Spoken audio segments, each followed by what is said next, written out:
So hello students and viewers, how are you all? I hope all of you are fine and safe. This is your Arindam sir and you are watching Revision Learning.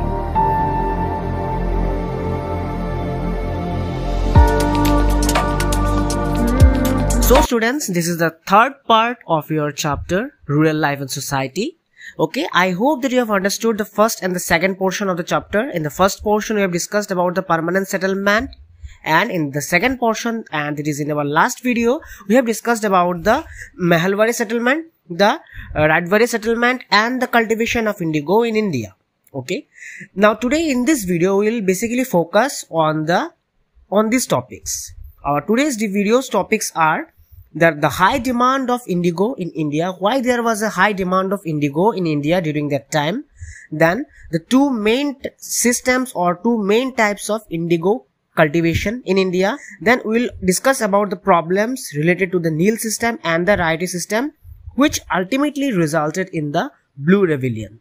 Okay, the Indigo Rebellion, you can say. So we'll discuss everything in details in today's video lecture. Okay, students. But students, there is a request for you all that before starting our today's session, please hit the like button and please subscribe to Revision Learning and press the bell icon. Your subscribe and your like always encourages us to make such videos, and especially it encourages me to make such more videos for you all. Okay, so I hope you will like my video, you will share it, and you will subscribe the channel Revision Learning. Okay, now let's start our today's topic: high demand of indigo in India. Now, as I told you in my last video that the cultivation of indigo in India was started by the Britishers. And why? In Europe there was a very high demand of indigo, because that one indigo was used by the Europe or by the Britishers for coloring their uniforms and all those things I told you. It was also used in the textile industries and all, and the cultivation of indigo in Europe was very rare. That's why, as now British got the power, what power? The Diwani rights. Also, as the British now almost occupy many places of India, they thought that let's go to the Indian farmers, let's tell them to start the cultivation of indigo, and let's start our new business. We will take this indigo from India and we will sell it in the many parts of the Europe where the demand was very high. Another reason was that, as I told you, that India was almost supplying indigo. A few portion of the Indian farmers or a few portion of the Indian lands was already cultivating indigo, and it was supplying when Britishers were as a traders. Okay, during that time only, during the medieval ages it started, but not in that huge amount. It was done in a very less amount, and India was already been involved in, or Indian peasants are already involved in the cultivation or in the production of indigo. So taking everything in their mind, the Britishers ultimately thought that they will force the Indian peasants, but they need some particular system, or you can say they need someone who should come to India and who should look after everything. So because of this reason, some planters, that is some Britishers, came to India, and we'll discuss about the planters also, what they did. Now let's start everything. The high demand of indigo in India. The demand for indigo increased in Europe, okay, and Britain after the Industrial Revolution. Exactly after the Industrial Revolution, the demand increased in Europe. What is this Industrial Revolution? Industrial Revolution was the process of change from an agrarian and handicraft economy to one which is dominated by the industry and machine manufacturing. And this process began in Britain in the 18th century, and from there it spread to the other parts of the world. So basically, Industrial Revolution means the end of the agricultural parts and to focus more on the machine and machinery manufacturing and all these things. Okay, so this was the Industrial Revolution that was done in Europe, and after this the demand increased a lot. Next is that Britain imported initially indigo from the Caribbean islands and North America. Because of this high demand, they imported from the Caribbean islands and in the North America, because Britain there had their own territories. Okay, and in those places also indigo was cultivated. But ultimately they turned to India and enforced indigo cultivation in Bengal. So ultimately what they saw that the Indians can cultivate, and Indians are already cultivating indigo, and they got a much more area, or the India is now almost in their hands. So they thought that let's come to India, let's force them to start the cultivation. Okay. Now you can see, just with this stat you can easily understand that before that is in 1788 only 30% indigo was imported to Britain from India, only 30%. After 1810 it went up to 95%. Okay, so just see, from 30% to 95% within this short span of time. Now many company officials invested in indigo business. So this was, I was telling about that many company officials and many British officials, they came as a planters. Okay, they came to India as a planters, and they thought that now from now onwards they would look after everything, because it was their business mind, and they thought that indigo is a very big business and it will be a very highly gained business for the Britishers. Okay, so as they were, you know, that they were traders basically, so always profit in their mind, I told you. So now for this reason, the planters, like planters means many British officials, they came as a planters, and they thought that they would look after this indigo cultivation and all in India from now onwards. Okay, so because of this reason, what they did, there were two main systems of indigo cultivation. Two systems were the Neil system and the Rayoti system. Neil means Niji system. Okay, in Hindi if I say you, then khud ka system. Niji system, that's called Neat system. Okay, so in Neat system, the planter, that is the Britisher. So now from now onwards we'll say the planter. Okay, if I say the planter, then you have to understand.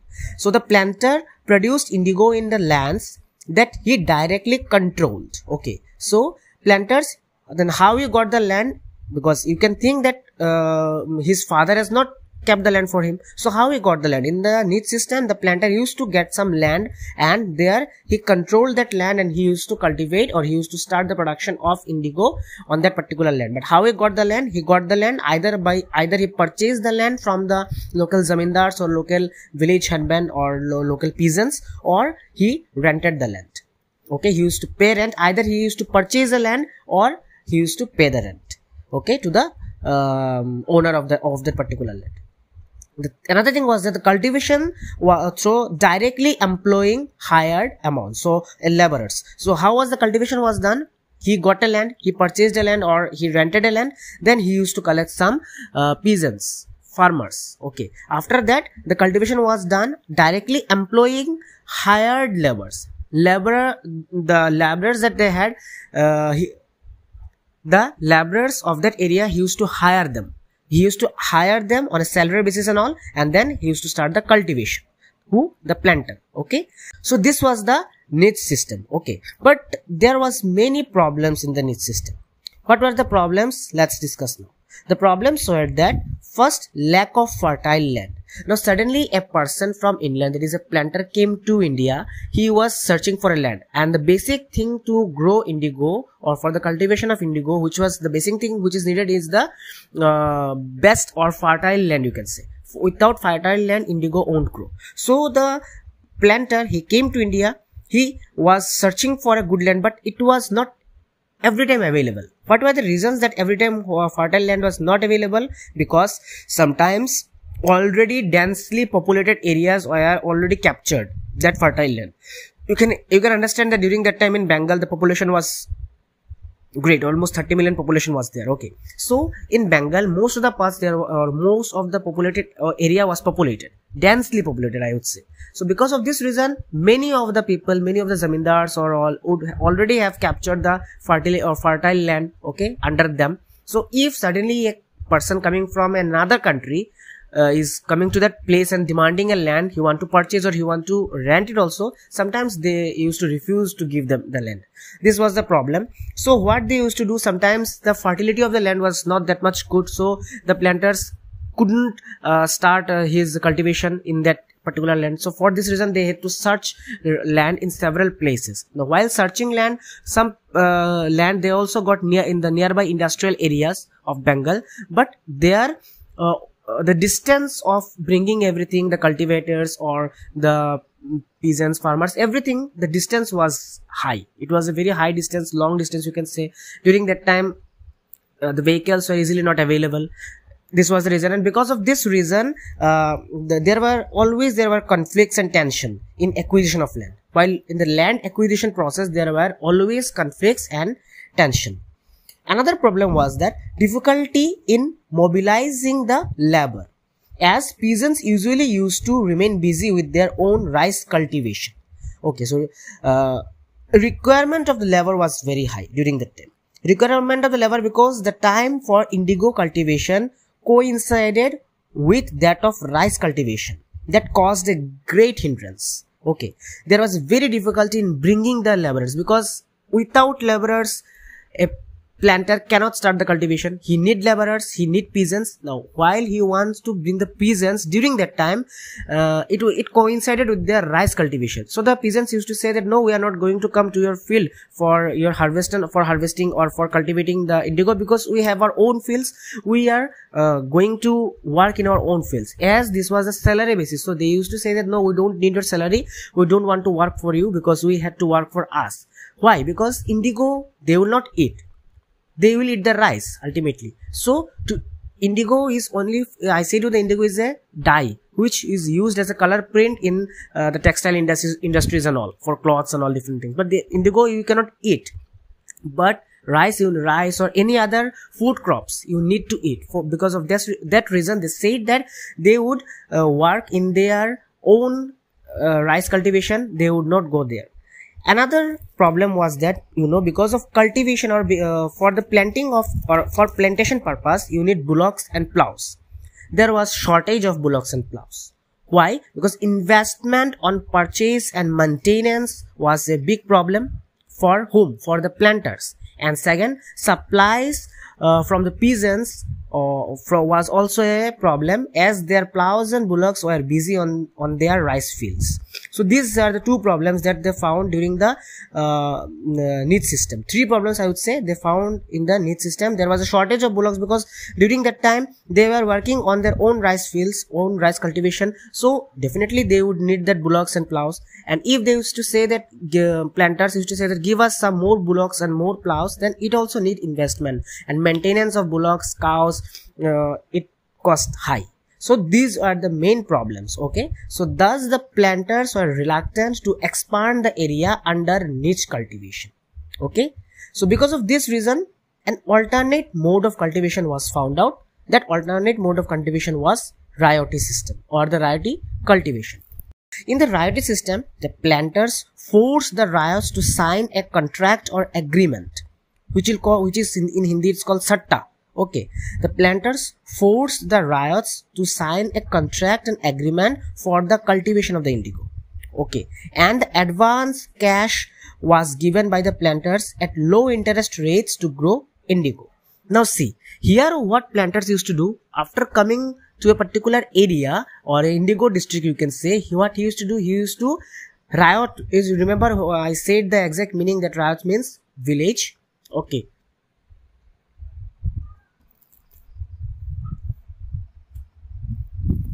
I said ryot means small cultivators in south basically. So the small cultivators are called ryots. So they used to come to the ryots. They used to say that you have your own field. Okay, I will pay you money. I will give you advance cash. Okay, and we'll make a deal. We'll make a contract. You have to sign a contract that in your field you will grow the indigo. You will do the indigo cultivation. After doing the indigo cultivation, whatever the things are required for doing the indigo cultivation, every expenditure would be done by all the expenditures would be done by the planters. After the expenditure, after the indigo cultivation was done, when it's time to harvest, after harvesting, all the indigo would be sold to the Europe, and whatever the profit they gain out of those profit, 10% or some amount they would give to the peasants in return, the ryots in return. Okay, so this was the deal. It was an agreement. So as I said, the planters and force, it was a force agreement. And why it was forced? Because actually, and why you might also thinking that why ryots agreed to the agreement, to sign the agreement, because they were getting the advance cash. Okay, when they saw the money, they fell into the trap. Okay, it was a tempted attempt by the planters to attract the peasants or ryots with the money. Whenever they saw the money, they thought, yeah, that we are getting the money, let's work for the peasants. But ultimately, whenever they got the money, whenever they signed the agreement, they fell into the trap. They fell into the trap of the planters. So this was the system. Okay. Another thing which was done in the royalty system was that 25% means the advance cash or the loan, you can say, the loan was given to the ryots in a condition that 25% of the land of the peasant, that is of the land of the ryot, here in that particular land, indigo should be cultivated. So in the 25% of his land, at least in the 25%, I missed one word, at least here, at least 25%, in his 25% of land, he should cultivate indigo. Anyhow, in rest of his field, he might grow the food related products, but at least in the 25% of his land, he should cultivate indigo. Okay. Planters provided the seeds, drills, machines, everything. Cultivators, and the deal was that planters should provide the seeds and the cultivators should provide the field, farming, harvesting, and the cultivators should look after the crop. That means the main difference between the niche system and the royalty system was that in the niche system, the headache was on the planters, how to grow the cultivation, how to do the cultivation and everything. But in the royalty system, the headache was on the cultivators because they took the money, they signed the contract. So if now they refuse it, it will be problematic for them. Okay. So because of this was the two main differences between the royalty system and the niche system. Now there were also many problems in the royalty system. Let's discuss the problems in details. First problem was that peasants who were initially tempted by loans soon realized how harsh the system was. The system was oppressive. Okay, initially the peasants, they took loan, but ultimately they realized that the system was not good for them. Okay. Second thing was that the procurement price for indigo they got are very low. The procurement price means after selling the indigo, it was promised to the cultivators or to the ryots that they would get some money, but the money that they got after the profit, after the peasants already made their profit, that money was very less. It was very less. And if you see the third point, the cycle of loans never ended. It means that the indigo was the cultivators or the peasants would do everything, and afterwards the indigo, after it got ripe or after it was harvested, it would be taken by the planters to the Europe. They would do some business and all, they would get some money. Now after getting the money, the planters promised that they would pay some amount of money to the ryots, but it was very less because their income was very less. They had done the hard work, but their income was very less. Now the cycle never ended means that again for next year the planter said that okay, you start the cultivation, again I will pay you some more loans. So like this, again they used to take the money from the planters, again they used to work, again the indigo was grown, and again they were in debt. Ultimately they were in huge debt. Okay, the burden of loan was there on them. So this was the problem. Fourth, that the peasants were forced to grow indigo on the most fertile lands which were suited for growing rice.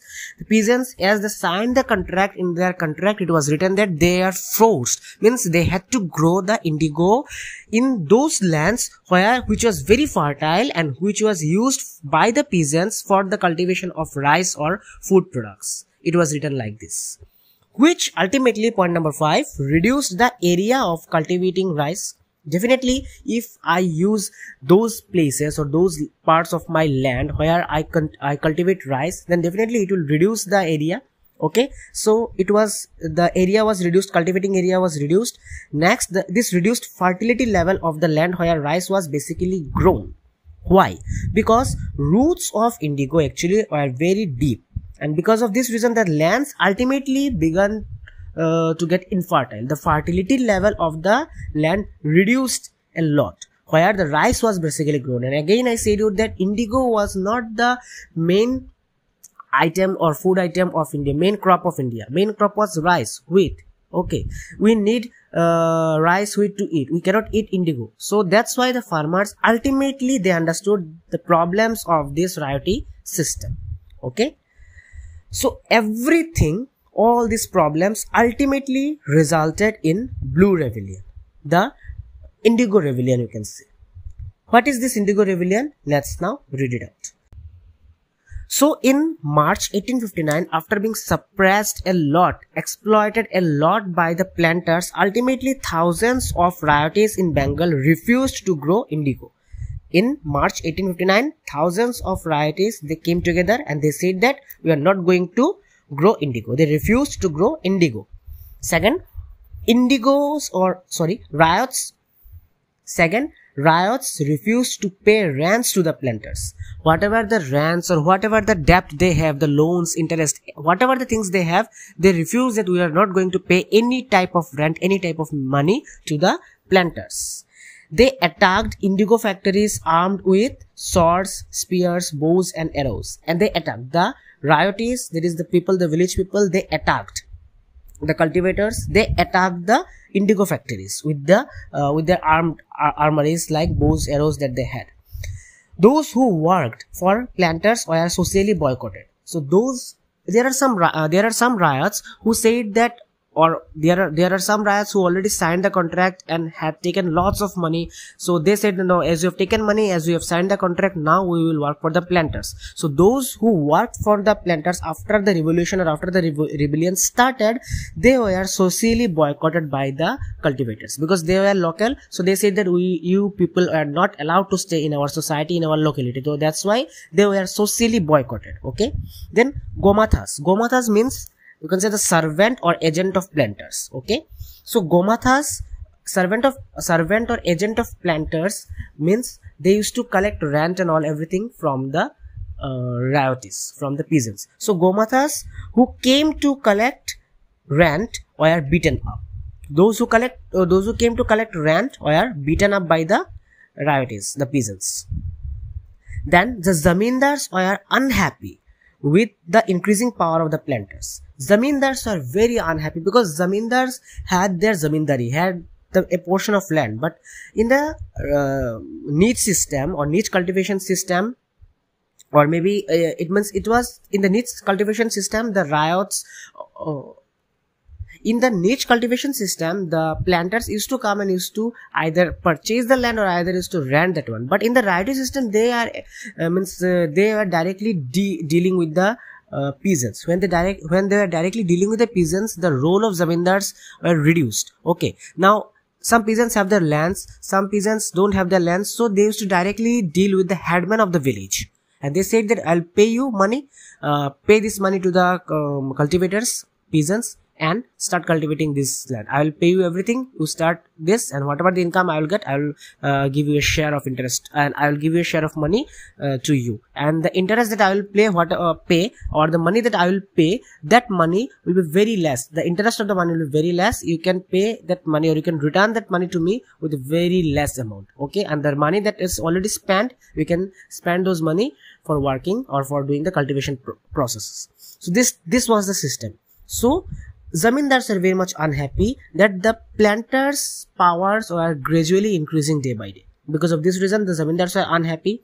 The riots got support of the local zamindars and village headmen. Because of this reason, the riots or the riotees also got support of the local zamindar and local businessmen. Local headmen. Okay, village headmen and local zamindars, they got the support.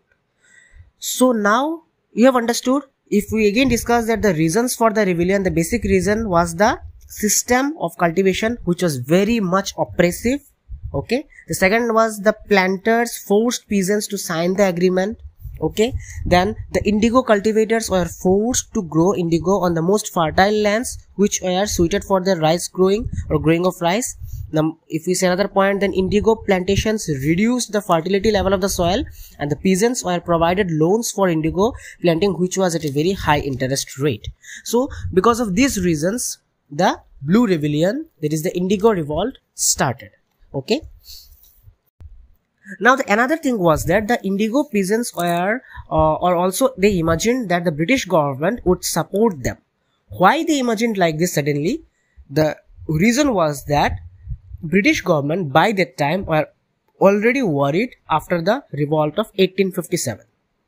Now students, we will discuss this revolt of 1857 in details or in a detailed manner in the upcoming classes. We have one chapter only on this revolt of 1857, the Sepoy Mutiny, or you can say the first war of independence. It was said that this revolt of 1857 was the first war of independence. Okay, and if you mark the date, then the Blue Rebellion started on 1859. So that means 2 years after the revolt of 1857. And by the revolt of 1857, British were already worried. They are almost thrown out from the India. Okay, because of our lack or faults, or because of our mismanagement, that revolt ultimately failed. But British were very much worried by the revolt, and the British again thought that if we don't stop that one, then again there might be another rebellion, that is, which is almost like the revolt of 1857. This might be the revolt of 1859, and they would be in a big trouble. It would be a trouble for them. Okay, so because of this reason, the indigo planters or the indigo peasants, they imagined that the British government might support them. Okay, and actually they imagined it right, because the lieutenant governor of that area toured that particular region in the winter of that particular year in the year of 1859. The lieutenant governor of that area toured that region. He got all the info from the peasants, and the British government brought in the military to protect planters from the assault. To protect the planters from the assault of the peasants, the indigo peasants, the British government brought military too. Okay, another thing what happened, that during this rebellion, intellectuals from Kolkata rushed to the indigo districts. Some intellectuals were there. Okay, they went to Kolkata. They rushed to Kolkata. From Kolkata, they went to the indigo districts where the indigo plantation was done, and they wrote the story of the misery of the riotees. They are the miseries. Okay, the story of their miseries, the atrocities that they suffered from the planters. Okay, the tyranny of the planters. What were the type of atrocities or exploitative things? Why the system was oppressive? Everything they wrote. The horrors of the indigo system. Everything, the oppressive system, about the miseries of the riotees, or about the atrocities done by the planters. Everything they wrote. And if you can relate that in your first chapter, in the indigenous records, you have got one thing, Neel Darpan play, which was written by Dinabandhu Mitra. If you check that one, this Neel Darpan, Neel means blue and Darpan means a play. This Neel Darpan was written, this play was made based on this indigo rebellion, Blue Rebellion. Blue means Neel, okay. Indigo, it was told as Neel Chash. Okay, so based on this indigo rebellion or blue rebellion, that Neel Darpan play was made by the Dinabandhu Mitra. Okay, so now let's see the after effect or the outcome of this rebellion. Okay, now the British government set up Indigo Commission to inquire into the system of indigo production.